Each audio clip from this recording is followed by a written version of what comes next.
When he told me I was too fragile for the open road, I believed him. Right up until he printed boarding passes for an Alaska cruise with our church's new choir director. That's when the believing ended and the map of my life flipped upside down. Before I go on, tell me, where are you watching from right now? What city, what kitchen, what porch swing? I like to picture the places where my voice lands. It helps me feel less alone while I peel back this story of betrayal, lies, and the strange relief that follows heartbreak. My name is Evelyn May Carter, but in my neighborhood folks call me Nana Evie. I'm 72 and I still wear bright lipstick, though I only put it on after coffee because I've learned some stains just won't come out of a good mug. I live at the edge of Asheville, North Carolina, where the Blue Ridge looks like someone folded a quilt and left it along the horizon. If you've never been, imagine a road that curls like ribbon through the trees, and on Sundays, imagine everything smelling faintly of biscuits and rain. For most of my adult life, I was Robert's wife, a title I wore like a pearl necklace. Simple, decent, a little too tight around the throat if I kept it on too long. Robert, everyone at church calls him Bob, is the kind of man who always knows where the camera is and tilts his chin toward the light. He likes applause, receipts, trophies. Me, I liked quiet competence. Our mortgage paid, the pantry stocked, birthday pies cooling by the window. It worked for a while, his fire and my calm, until it didn't. Until admiration became a drug he chased harder than he chased intimacy. And I shrank to fit the silence he preferred around a wife who had started to gray. The first crack didn't look like a crack. It looked like a joke at a Labor Day cookout. Our daughter Marianne had driven up from Greenville, South Carolina, with her husband and their boy, Jet, all limbs and braces and sudden laughter. I brought out a tray of sweet tea and Robert slipped an arm around my waist, smiling that church elder smile that says he's about to deliver a line for the crowd. I mentioned the Airstream I'd been eyeing on Facebook Marketplace. Just a dream, mind you, and how I could see us doing the Natchez Trace in the fall, Route 66 in the spring. He gave me that look, the one that peels a woman back to something fragile and silly. Evie, the day you hitch up a trailer, he said, is the day Medicare covers motocross. People laughed politely. I laughed too. Then I washed the lemonade rings off the porch table while my hands shook so hard the sponge squeaked. It didn't stop there. My knees became the punchline for every plan. I'd say, let's walk the Biltmore grounds, they've planted the tulips. And he'd say, you'll be calling EMS from the lagoon. I'd mention a little class at the community college, watercolor landscapes, and he'd say, why? So you can paint the inside of the doctor's waiting room you love so much. If you've ever been loved loudly but respected quietly, you know the way it erodes you piece by piece, the way deception can wear a smile and a tie. He never once said you are small, but he arranged my world so that small was the safest size to be. Then came Tessa. She arrived at church in January, all copper hair and black boots, the kind that squeak on tile. She carried a tote bag overflowing with sheet music, water bottle dented from real use, voice like sweet tea poured over ice. Choir director hired after our last one moved to Florida to be nearer the grandbabies. And if I sound skeptical, it's because every man within a 5-pew radius grew briefly religious during the doxology when she lifted her hands. To be fair, Tessa was good, excellent even. The choir rose under her. They stopped swallowing consonants. We added a descant that made the sanctuary glow. She touched people's elbows when she said hello, looked you straight in the eyes. He saw people. I'd have liked her better if my husband hadn't reacted as if 27 had a scent he could smell from across the fellowship hall. Evie, he said one Sunday, you should see the way she reads music, like she was born with a metronome in her pulse. He said it with the same voice he used the day he bought his first Mustang. Now, I am not the jealous type. Jealousy eats from the inside like moths in a wool coat, and I've always preferred cotton. But I noticed things. The brightness in his face when her name came up, the way he reached for his phone with a boy's urgency, the flurry of texts that hummed like a bee I couldn't find. I noticed the new gym membership, the cologne that smelled like airport duty-free, the way his shirts suddenly had their collars pressed even on Tuesdays. A woman knows. Not because she's suspicious, but because pattern is the prayer she prays. Over routines, over recipes, over marriage. And when a pattern hiccups even once, her heart hears it. Still, I wanted to believe the best. We'd built a life. 3 decades of yard sales and yard work, 2 children, the cat we were tricked into by promises of she's indoor only, the bed we paid off in increments while eating spaghetti for 2 weeks straight. Surely that means something. Surely loyalty has a return policy longer than the receipt. It was late March when the real tremor came. I was kneading dough for a chicken pot pie, the kind that makes you forget the day forgot you, when I heard Robert in the front room. He'd been on his laptop more lately, chin tilted, glasses low. I wiped my hands and went for more time. Passing the doorway, I caught one word, balcony. Then another, Mendenhall. Then this, like a pin in a balloon, double occupancy discount. I didn't say a thing. I stood there measuring herbs I didn't need while the pot in my chest boiled over.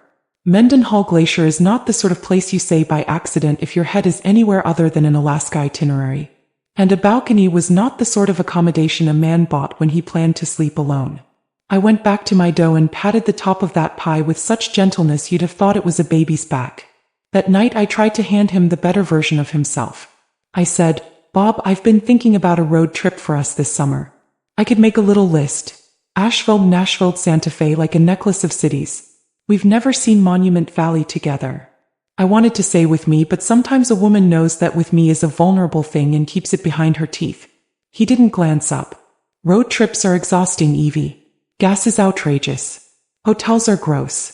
Anyway, the choir got invited, missions fundraiser, to lead worship on a cruise this June. I told them I'd help chaperone and handle logistics. We'll be gone 10 days. 10 days. Where? I asked, as if the answer might be Charleston or a riverboat with bingo. He did look up then.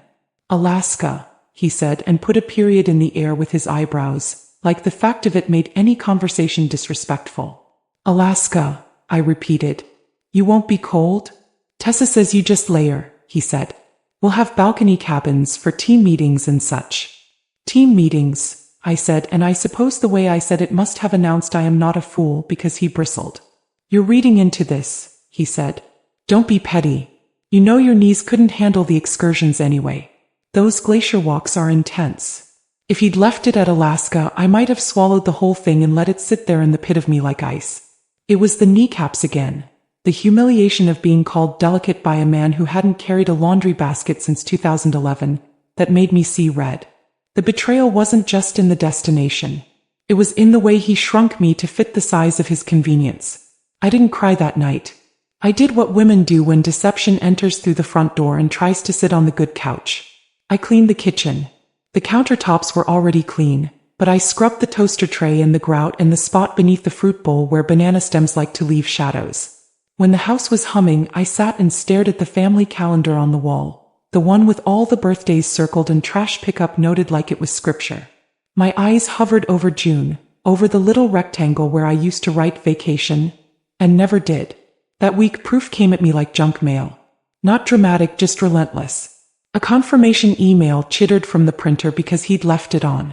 I fetched the page with a steady hand like I was retrieving a thing that had been ordained. Horizon Line Cruise, June 12th to June 22nd. 2 guests, balcony.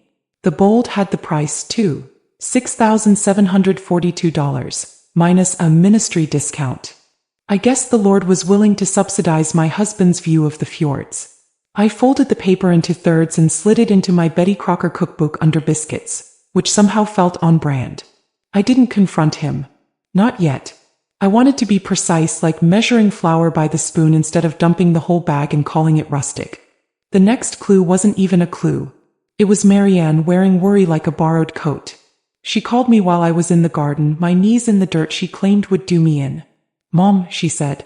"Daddy asked if Jet could help him carry sound equipment to the church on Wednesday nights. He says the new director, Tessa, right, needs a hand getting everything set up for the fundraiser. Is that normal? Would you like my honest answer?" I asked. She hesitated. "I don't know," she said. "Yes. Nothing that requires a 13-year-old back is normal," I said. "I'll call your father." I did. He said, "We need volunteers, and Jet is strong, and you're overreacting, Evie." I told him if he needed help lifting, he had a congregation of men who hadn't yet insulted my knees this month and he could use them. He hung up with a sound like a period snapped in half. The night I knew he was truly gone, not just in body but in allegiance, was the night he came home with a new hard-shell suitcase, ocean blue, tags attached. He rolled it into the living room like a trophy and popped it open so it could yawn at me. "Look," he said, "it has compression straps. And a spot for dress shoes. Tessa says the dining rooms are smart casual fit. You know how the air goes thin before a storm? It was like that. Something inside me hearing the pressure drop while the sun still pretended everything was fine. The betrayal had a shape now. It had a zipper. That night, while he slept, mouth open, one hand claiming my pillow in the way men claim things unconsciously because they've always had easy access, I sat at the kitchen table with a legal pad. I made 2 lists. On the left, I wrote what he says I am. On the right, what I know I've done. Too fragile. Drove 2 kids to orthodontist appointments in a car without air conditioning for one hot Carolina summer and never missed a slot. Too slow. Carried casseroles to 4 funeral luncheons in a week and remembered who couldn't swallow bread from grief and brought broth instead. Too small. Paid the mortgage when Robert got laid off in '09 by babysitting 3 kids and sewing alterations until my thumbs numbed. Too old. Learned Venmo. Learned how to reset the router. Learned to ask for my share out loud even when my voice trembled. I drew a line under those 2 columns like I was closing a ledger. Then I started a new page. Questions. I wrote why Alaska? Why balcony? Who's paying? And then what is mine? The last question had more bite than the others. It woke me up. The next morning I made myself oatmeal the way my mother taught me. Stovetop, not microwave, stirred until it goes glossy. I added a handful of blueberries from the bush by the steps because I wanted to remember that growth could still surprise me. Then I put on my cardigan, the one with deep pockets, because a woman finds courage in pockets the way men find it in wallet thickness, and walked out the door. My first stop was not dramatic. It was the post office. I slipped in line behind a man mailing something that rattled and a woman buying a sheet of Forever stamps. When it was my turn, I bought a small lockbox, gray, unimpressive, and 2 money orders. The woman behind the counter had kind eyes and a tattoo of a lily curling out from her sleeve. Traveling? She asked, nodding toward the lockbox. Rearranging, I said, and liked how that sounded in my mouth. Then I went to the credit union. Our primary account sat there with the politeness of a doorman, never fussing, just nodding at deposits and withdrawals. I asked to speak with someone about joint account safeguards. The young man who sat with me had a haircut you could tell cost money and the sort of manners Southern mothers slip into their sons' pockets like peppermints. I'm curious, I said, in a hypothetical scenario where one spouse uses a joint account to book something the other finds. Unwise, what protections exist for the unwiser spouse? He smiled like we were playing a game of charades we both knew the words for. You can set dual authorization on larger transactions, he said. We can also issue alerts for purchases above a threshold. And if you suspect fraud, we freeze and investigate. And if I don't suspect fraud, I said, but I suspect disrespect? His smile thinned. We can't legislate that, he said softly. But we can empower you to see everything and to require your consent where the numbers matter. Then let's do that, I said. I'll also open a separate account in my name. I'll move my Social Security deposit there. My hands didn't shake when I signed the paper. I'd expected them to. Power is heavy the first time you lift it, but it also fits. On my way home, I stopped at Ingles for milk and lavender dish soap. I stood in the cleaning aisle, breathing in the fake flowers, watching a young woman scan the shelf for coupons on her phone, and I thought, this is how a life bends. Not with a noble speech in a colonnaded room, but with a second cart and a new pin in the bank app. That afternoon, Marianne came by with Jet. She set a bag of Publix subs on my counter and studied my face like she was looking for a fever. Mom, she said, what did Dad do? Let's sit, I said, and we did. I told her about the cruise, the balcony, the way he shrunk my knees down to his convenience.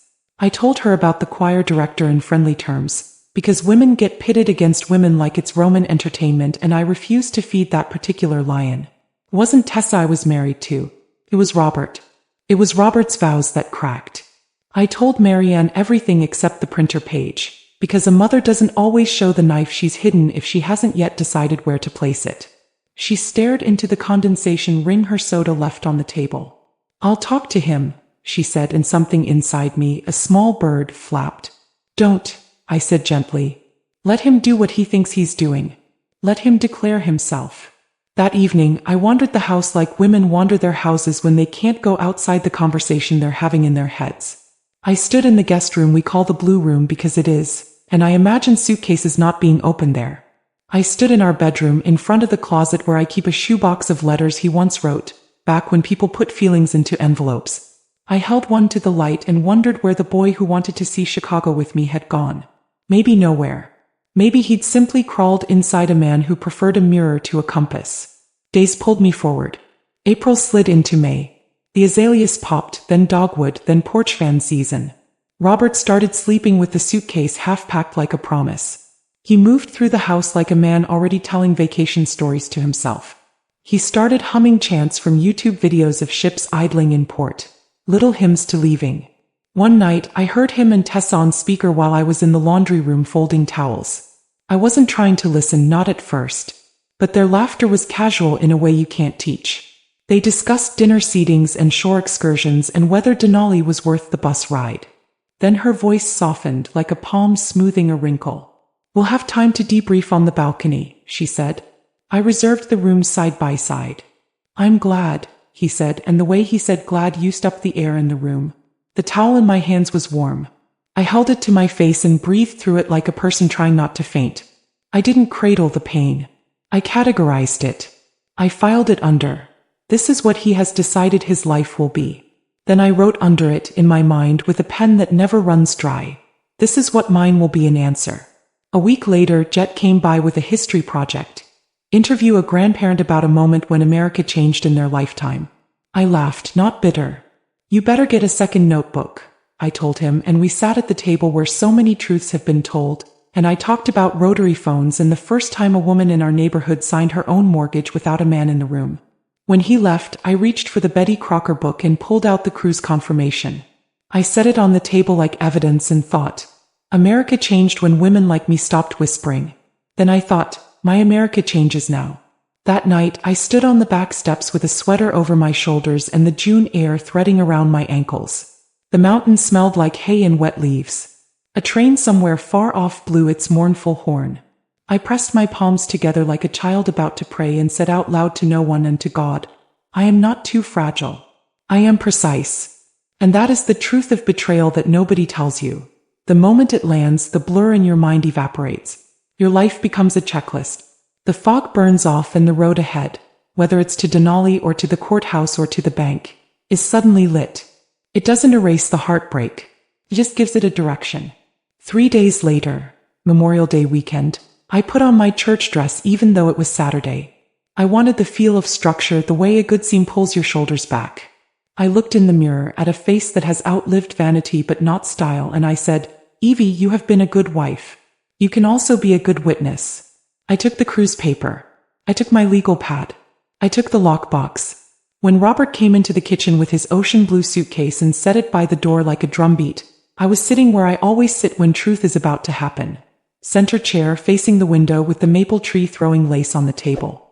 Don't wait up, he said lightly, checking the time on a watch Tessa told him looked younger on his wrist. We've got an early sound check at the church and then we're driving to the airport. I'll text you when we land in Seattle. I nodded as if a text from the troposphere could ever be enough to tether a marriage to the ground. I could have said it all right then. I could have hurled the paper at him like a frisbee of facts. But I wanted the words to land so cleanly that even he would marvel at their precision. I waited while he snapped his suitcase shut with a bragging click. I waited until he pivoted for the door, until his hand hesitated on the knob like it always did. Because whatever he was still a man who liked the theater of a good exit. Bob, I said. He turned. Yes. You told me last month, I said calmly, that I was too fragile for the open road. You told me the world was too much for my knees. He smirked.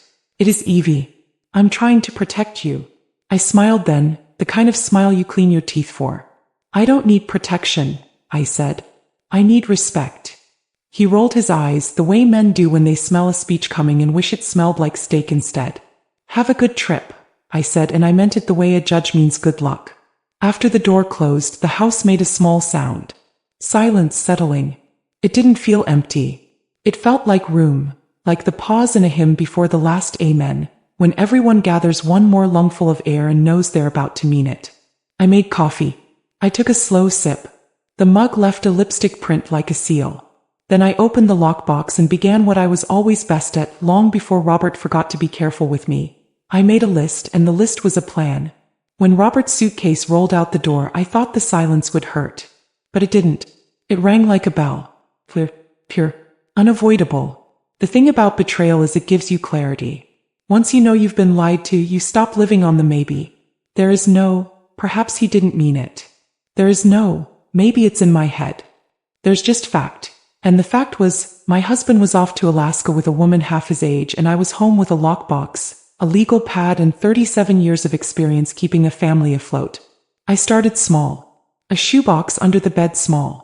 Inside it I put the printed itinerary I'd taken from the printer tray, the credit union receipts with my new account numbers, and the lists I'd made about what was his, what was ours, and what was mine. That night I slept with my bedroom door locked. Not because I feared Robert, I didn't, but because I wanted to feel the click of the lock like punctuation. This chapter is mine. A few days later I opened his desk drawer to find a stack of receipts. He was never careful with paper. Most men aren't. Among the utility bills and tire rotations was one from a travel shop in Charlotte. 2 parkas. 2 pairs of waterproof hiking boots. 2 sets of binoculars. It was the 2s that burned. I folded the receipt slowly, slid it into the shoebox, and whispered, "Thank you." Every betrayal leaves a paper trail. The second proof arrived on my phone. Robert wasn't good with technology, but he loved bragging. He had synced our family cloud years ago so that photos from his phone sometimes slipped into my account. One morning while I was making biscuits, a photo blinked into my feed. There he was at the church, standing too close to Tessa while she held a stack of hymnals. Their shoulders almost touched. His face, always so stiff in family photos, was loose, happy. He didn't even notice someone else had snapped the picture. I saved it. Not because I needed to confront him with it. I didn't. But because I wanted to remember what carelessness looks like. Betrayal isn't just cruel. It's sloppy. It was my neighbor Carol who finally asked. Carol's the kind of woman who bakes zucchini bread and leaves it on your porch without a note. She came over one evening with a dish towel over her shoulder. "You've been quiet, Evie," she said, settling onto my porch swing. "Everything all right?" I opened my mouth to say yes, the way wives do when their lives are falling apart but they don't want to invite pity. Instead I closed it again. "No," I said simply. She reached over, patted my hand. "That's an honest answer. Want to give me the rest?" So I did. Not the details. Carol didn't need to know about balcony cabins and double occupancy discounts, but the shape of it. The betrayal. The laughter at my expense. The suitcase. Carol listened the way good women do, without gasping, without offering cliches.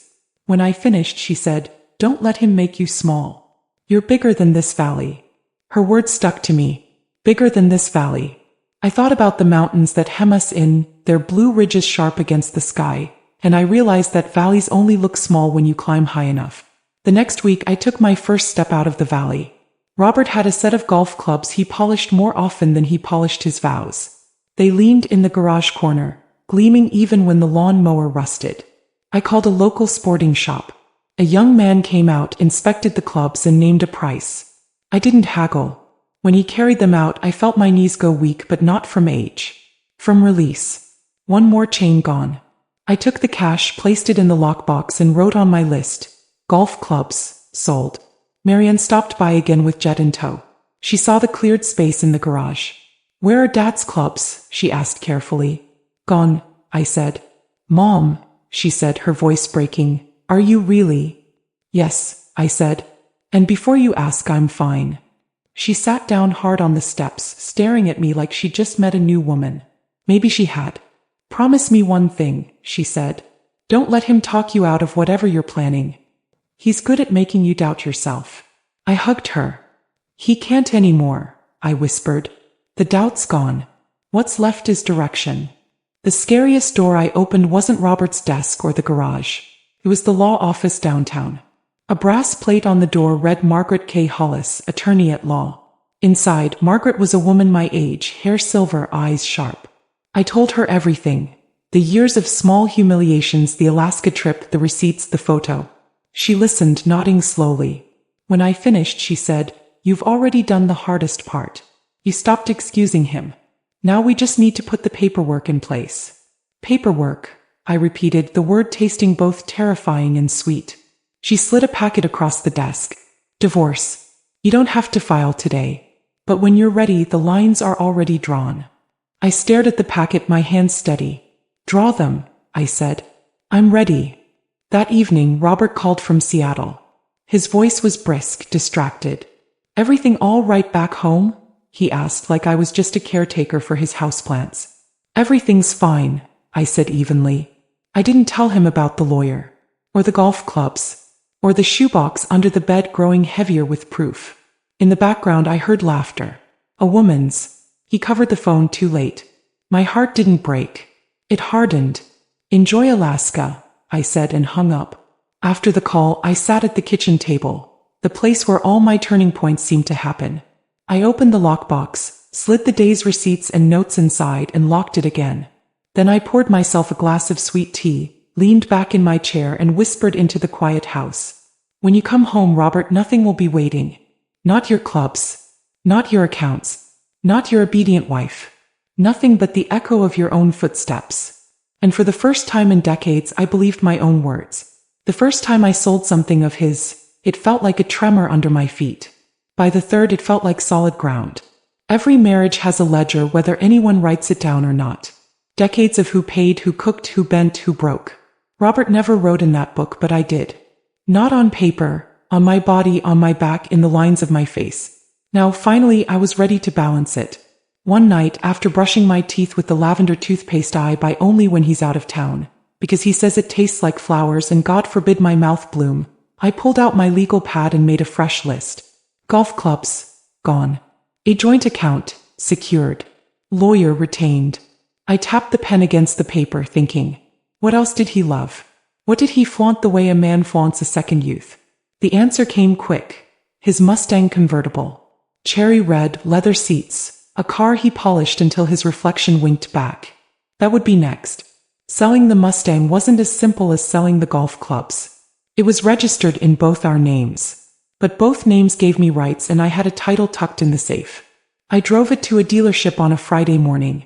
The young salesman's eyes lit up. Wow, you sure you want to let her go? Positive, I said. My voice didn't even quiver. They offered me a check. Not as much as Robert claimed the car was worth, but enough. More than enough to make a point.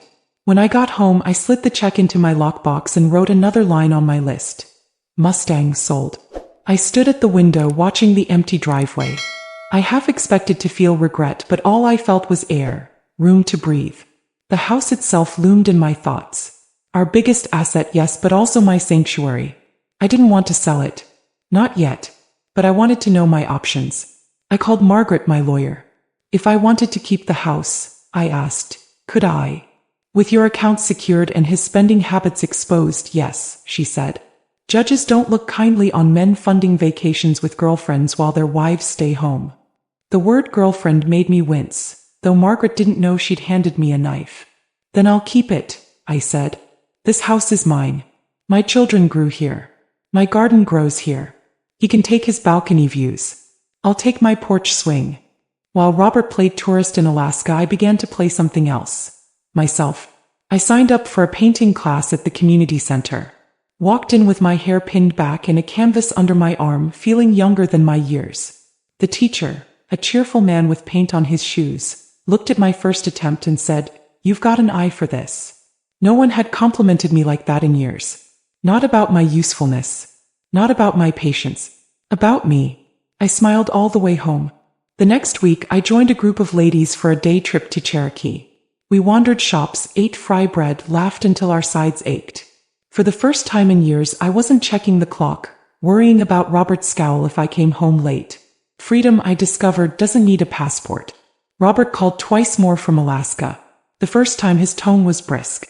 "Everything all right at the house?" he asked. "Everything's fine," I said. I didn't mention the missing Mustang. The second time, I heard Tess's laugh in the background. He tried to cover the phone, but it was too late. "Evie?" he asked when he came back on the line. "You still there?" "I am," I said evenly. "But you might want to check your balance soon." He chuckled, assuming I was joking.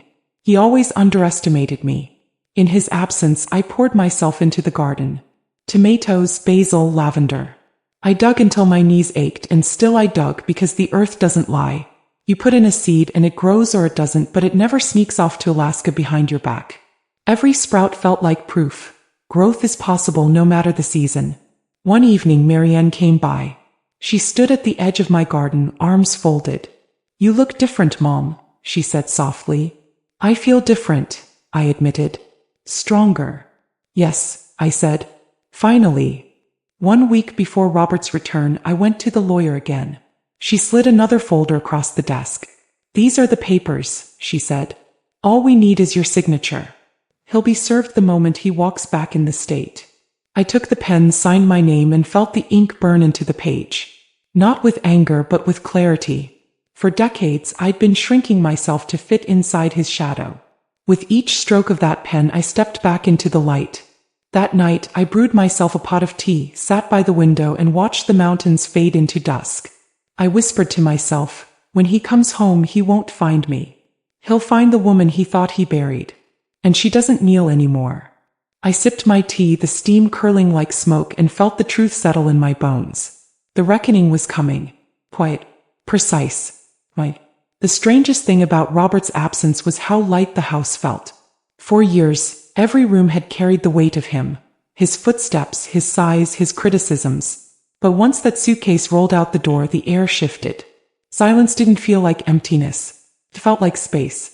I started waking up early, not out of obligation but out of choice. The mornings belonged to me now. The first morning of his trip, I brewed coffee just for myself. No scrambling to make his eggs, over medium, not too runny. No ironing his shirts before he stormed off to church meetings. Just me, my mug, and the quiet hum of the refrigerator. I sat by the window watching the sun slip across my tomato plants and realized I had forgotten what peace sounded like. That became my ritual. Coffee, garden, quiet. Each sip was a declaration. I am here. I am enough. On Tuesday, I went back to the community center for my painting class. This time I didn't just listen. I laughed with the other women, swapped stories, and even made plans for a small art show in July. The teacher, with his ever paint-splattered shoes, said, "Evelyn, you're a natural." I smiled, really smiled, not the polite curve I'd learned to wear at Robert's side. "Thank you," I said. I'd forgotten I had an eye for anything. That weekend, a few of us drove down to Folly Beach. We ate fried clams, walked barefoot in the surf, and let the wind tangle our hair. For years, I had been afraid of taking trips without Robert, as if my life required his permission slip. But standing there with sand between my toes, I felt freer than I ever had with him holding my hand. When I came home sun-warmed and tired, I looked at the lockbox on my dresser and thought, this is what freedom tastes like. Not revenge. Not anger. Just air. Robert called twice more. The first time he said, "The glaciers are breathtaking, Evie. Shame you couldn't come." I pictured him standing on a balcony, Tessa by his side. I didn't flinch. "I'm sure they are," I said calmly.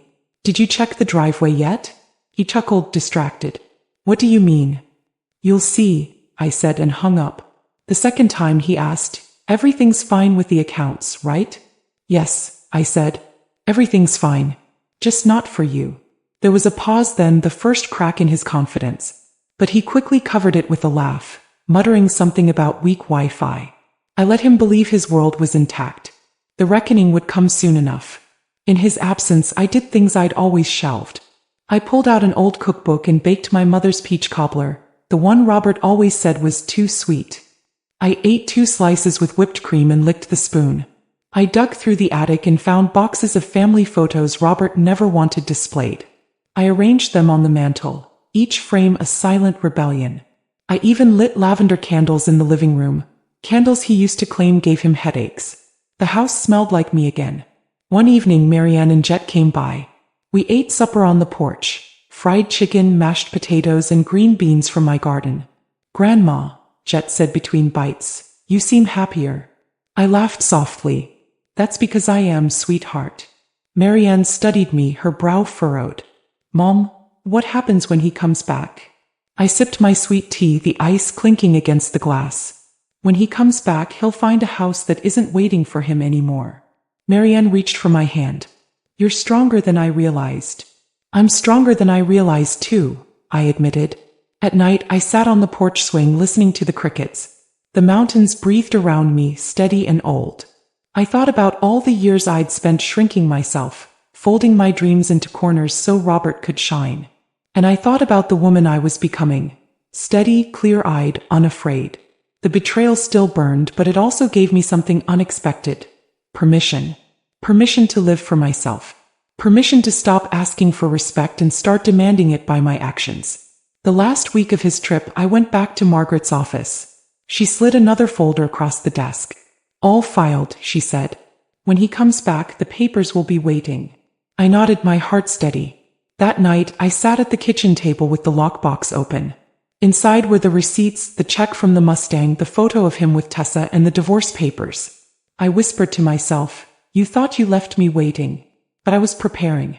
And when you return, you'll learn the truth. You lost me long before you left." In the quiet of those days, I realized something important. I didn't just want him gone. I wanted myself back. So I claimed her. Piece by piece. With every brushstroke, every laugh with friends, every candle lit, every photo hung. The long silence wasn't loneliness. It was rebirth. And when Robert returned, he wouldn't be coming home to the woman he thought he'd left behind. The day Robert was due back, I woke before sunrise.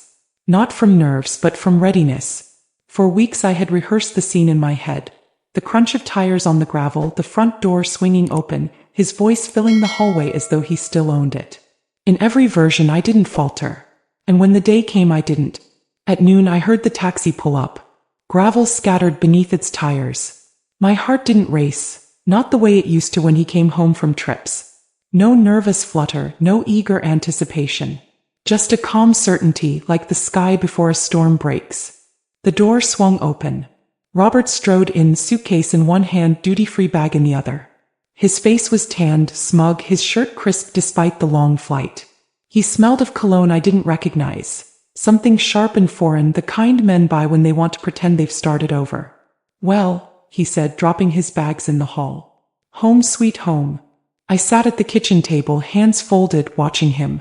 His eyes flicked to the window. The driveway was empty. "Where's the Mustang?" he asked. "Sold," I said evenly. He froze, the color draining from his face. "You what?" "I sold it," I repeated. My voice didn't rise. Didn't need to. "It's gone."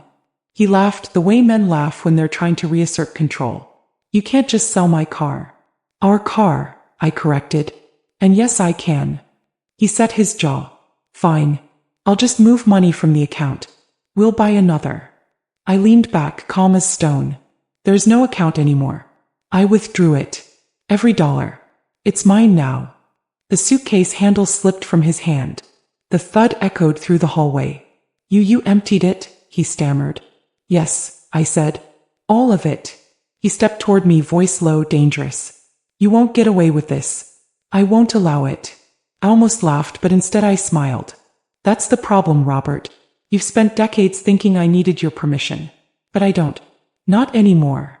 I slid the folder across the table. "Divorce papers." Signed. Stamped. "Waiting." He stared at them as though the words might rearrange themselves into something kinder. His face twisted. "You ungrateful, bitter." "Stop," I said, raising a hand. My voice didn't shake. "For years I swallowed your insults. Your jokes about my knees, my age, my worth. I let you shrink me down until I barely recognized myself. But I'm done. I'm not too fragile. I'm not too old. And I'm certainly not too small." Silence fell. Thick. Final. For the first time in our marriage, I had the last word. He tried again, weaker this time. "I'll fight you in court. You'll regret this." "No," I said softly. "I won't. Because I've already won. I won myself back." His mouth opened, closed. He looked like a man choking on his own pride. Finally, he grabbed his suitcase, muttering curses under his breath. He stormed toward the door, his footsteps pounding like a child's tantrum. At the threshold, he turned back one last time. "You'll be nothing without me." I stood tall, hands steady at my sides. "On the contrary," I said. "Without you, I am finally something." The door slammed. The house exhaled.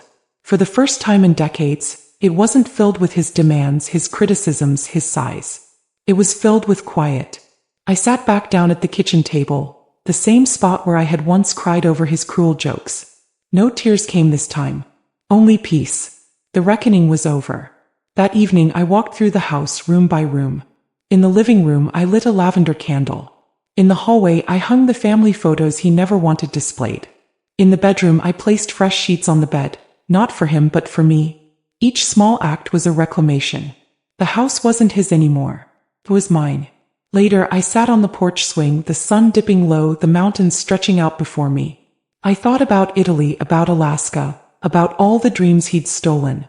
And I realized something. I didn't need those places to feel alive. What I needed was this: silence, peace, and the strength to know my worth. Robert thought betrayal would break me. But betrayal didn't destroy me. It clarified me. The morning after Robert left, I woke up expecting the old ache to return. The fear of being alone, the sting of rejection, the endless questions of what now? But it didn't. Instead, I woke to something I hadn't felt in decades: relief. For years, my house had been heavy with his presence. His footsteps, his sighs, his criticisms, they clung to the walls like mildew. But once that door slammed behind him, the air changed. I opened the windows. The breeze rolled in, carrying the scent of honeysuckle. In the living room, I rearranged the furniture. Not much, just a chair here, a table there, but enough that it no longer looked like his kingdom. I lit lavender candles, their sweet smoke curling like freedom. I pulled family photos from the attic, the ones he never wanted displayed. I placed them on the mantel. My children as toddlers, my parents on their wedding day, me with a paintbrush in hand at 22. Every corner of the house whispered back, "This is yours now." I didn't rush into wild adventures. My rebirth was quieter, steadier, like spring unfolding after a hard winter. I baked peach cobbler and ate 2 slices without apology. I read novels late into the night without worrying about the lamp disturbing him. I listened to gospel music in the kitchen and sang along, off-key and joyful. Even the ordinary became extraordinary. Hanging laundry on the line, planting basil in the garden, sipping sweet tea on the porch. Each act was a declaration: I am free. 2 weeks later I booked myself a trip. Not to Alaska, not yet, but to a quiet bed and breakfast in the Smoky Mountains. The woman who ran it welcomed me with warmth, like an old friend. I spent my days walking trails, breathing in pine air and writing in a journal. It wasn't glamorous, but it was mine. Every step reminded me that the world hadn't closed its doors to me, no matter what Robert had said about my knees or my age. I began to reconnect with people I had lost along the way. Old friends who had grown tired of Robert's arrogance welcomed me back with open arms. We had lunches that stretched into afternoons, laughing over memories and creating new ones. My sister visited more often, filling the house with chatter and comfort. Even neighbors noticed the change. "You look lighter," Carol said one evening, handing me a basket of zucchini bread. "I am," I replied simply. Of course, I heard whispers about Robert. Small-town gossip travels faster than the postman. The choir director didn't stick around long once she realized his charm was only skin deep. He lost more than money in the divorce. He lost his standing, his image. I didn't gloat. I didn't need to. Life has a way of catching up with men like him. What mattered wasn't his downfall.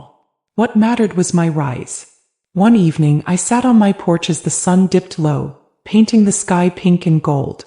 I thought about Alaska, not with bitterness, not with longing, but with a quiet smile.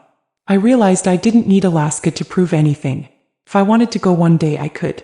But even if I never set foot on a glacier or balcony cabin, I had already found something more important. I had found myself. And to you listening now, whether you're in your kitchen, your living room, or driving down a quiet road, I want to say this. Don't let anyone tell you you're too old to dream, to begin again, to choose yourself. Age isn't a cage. It's a key if you're willing to use it. I spent too many years letting someone else define my worth.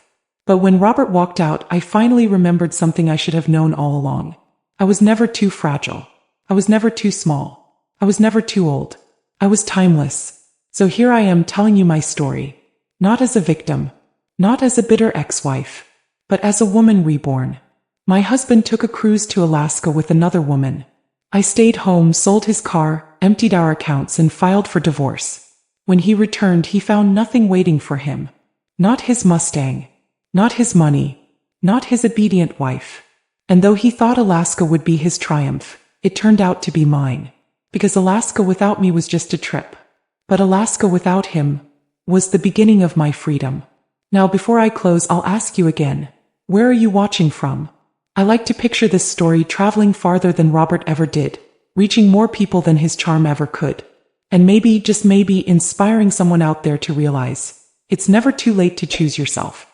And don't forget to subscribe for more stories of family betrayal, heartbreak, and the strength it takes to rise above it.